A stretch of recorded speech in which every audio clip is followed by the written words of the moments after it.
kill her. Advantage, I could be 1,000 miles away when she dies. Disadvantage, you'd be trading one albatross for another. Exit wife, enter hitman. No, it has to be done without an accomplice. Yeah.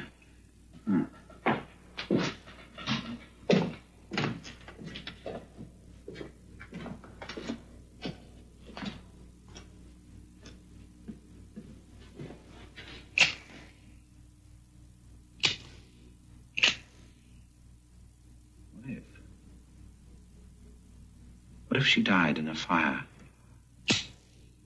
Yeah. When she goes to sleep, I could rig something with a burning candle.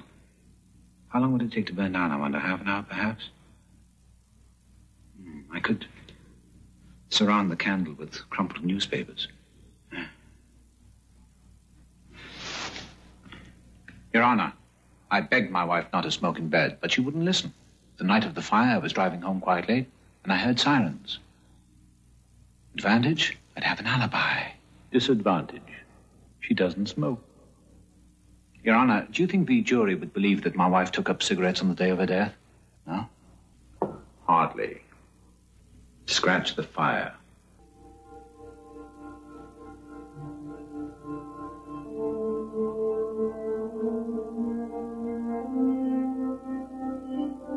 What if? Arthur? In here.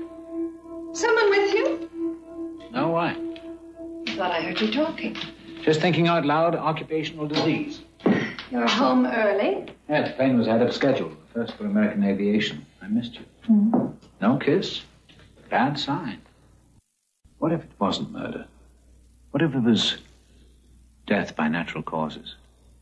Is that a viable approach? It depends. On what? On the circumstances. And your alibi. Why would I even need an alibi? Suppose I arrange some kind of accident. Why wouldn't they take it at face value? You know why. A domestic situation. And there is also the fact that you struck her, which can be construed as a clear indication of your intent to do her bodily harm. All very prejudicial. Damn it. It always comes back to alibi. Alibi. From the Latin, meaning elsewhere. Lovely word, elsewhere. Wait a minute. Got something? What if, just for sake of argument, Louise drove up to the Sonoma house next Friday. I stay here, and that night, while I'm at a party or working with my staff, witnesses coming out of my ears, she dies. Oh. Accidental fall, concussion, broken neck, whatever. Murder by remote control. Yeah, why not? Your Honor, my wife and I had a house in the wine country. It was nothing elaborate. Just a place we used to go to for weekends, just to get away from the city. It's quite remote. Our nearest neighbors were about a mile or two away. On the weekend in question, Louise drove up to spend a few days. She said she needed a rest. It was a terrible tragedy, Your Honor. Sometime during the night, Louise must have thought she heard a noise. She had an unfortunate habit of taking sleeping pills. So, when she awoke, she was probably groggy. She came downstairs and then decided to look in the basement. There's an old heater and perhaps the pipes were knocking.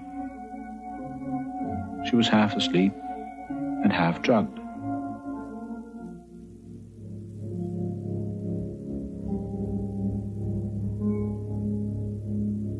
She obviously stumbled and fell. It wouldn't even come to trial. There'd be a local inquest, a matter of form, and then a verdict of accidental death. Agreed? Assuming there aren't any discrepancies. Oh, no, there wouldn't be. I'd go up to the house the day before, of course, and loosen the top step. Actually, the damn thing is loose anyway.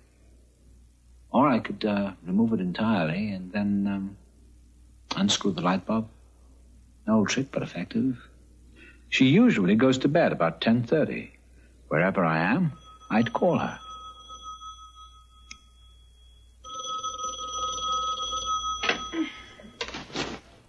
Hello? Hello, it's me. Did I wake you? Sorry. That's all right. Listen, I'm out with a client, and I need some papers in that old file in the basement. Sorry about this. Would you mind getting them for me? I need them tonight. What? Which ones? Top drawer, first file. Thank you. Not very convincing. Doesn't have to be. Remember, she's just come out of a sound sleep. So she goes downstairs, Leaving the phone off the hook? hang up, darling. I'll call you back in a few minutes. They've just brought the check. She goes downstairs and opens the basement door. She tries the switch, but the light doesn't work. She knows there's a hanging bulb in the cellar. So she starts down in the darkness.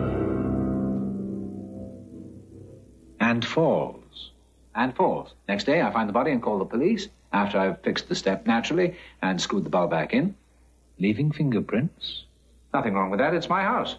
There's only one problem, and it's insurmountable. I know. The fall might not kill her. Never she found the loose step and realized why you called? There has to be a way around that. What if... You're doing it again. Doing what? Talking to yourself. Oh, sorry. I was working on a case. The one in Texas? No, a different one entirely. Much more important one. I was trying to get it out of the prosecutor. You still do that? All the time. I want carry over from law school. Hold the trial in advance. Create opposing counsel and see if you can beat him. Did you? Did I what? Did you beat him? No, not yet. No, he's tough. But I think I'm making progress.